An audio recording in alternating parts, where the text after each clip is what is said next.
Good morning. I will shortly be seeing His Majesty the King to offer my resignation as Prime Minister. To the country, I would like to say first and foremost, I am sorry. I have given this job my all, but you have sent a clear signal that the government of the United Kingdom must change, and yours is the only judgment that matters. I have heard your anger, your disappointment, and I take responsibility for this loss. To all the Conservative candidates and campaigners who worked tirelessly but without success, I am sorry that we could not deliver what your efforts deserved.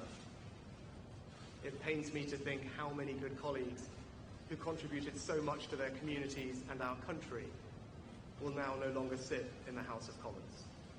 I thank them for their hard work and their service. Following this result, I will step down as party leader, not immediately, but once the formal arrangements for selecting my successor are in place. It is important that after 14 years in government, the Conservative Party rebuilds, but also that it takes up its crucial role in opposition, professionally and effectively. When I first stood here as your Prime Minister, I told you the most important task I had was to return stability to our economy. Inflation is back to target, mortgage rates are falling, and growth has returned.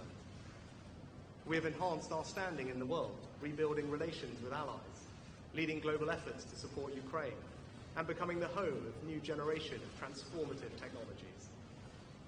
And our United Kingdom is stronger too, with the Windsor Framework, devolution restored in Northern Ireland, and our union strengthened.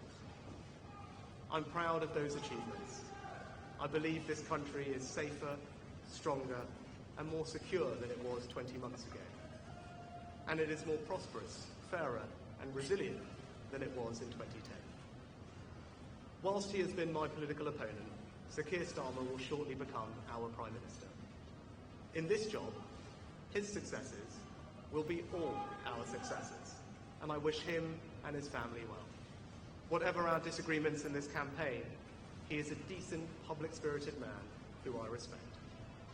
He and his family deserve the very best of our understanding as they make the huge transition to their new lives behind this door, and as he grapples with this most demanding of jobs in an increasingly unstable world. I'd like to thank my colleagues, my cabinet, the civil service, especially here in Downing Street, the team at Chequers, my staff, CCHQ, but most of all, I'd like to express my gratitude to my wife Akshata and our beautiful daughters. I can never thank them enough for the sacrifices they have made so that I might serve our country. One of the most remarkable things about Britain is just how unremarkable it is that 2 generations after my grandparents came here with little, I could become Prime Minister, and that I could watch my 2 young daughters light Diwali candles on the steps in Downing Street. We must hold true to that idea of who we are, that vision of kindness, decency, and tolerance that has always been the British way. This is a difficult day, at the end of a number of difficult days, but I leave this job honoured to have been your Prime Minister. This is the best country in the world, and it is thanks entirely to you, the British people, the true source of all our achievements, our strengths, and our greatness. Thank you.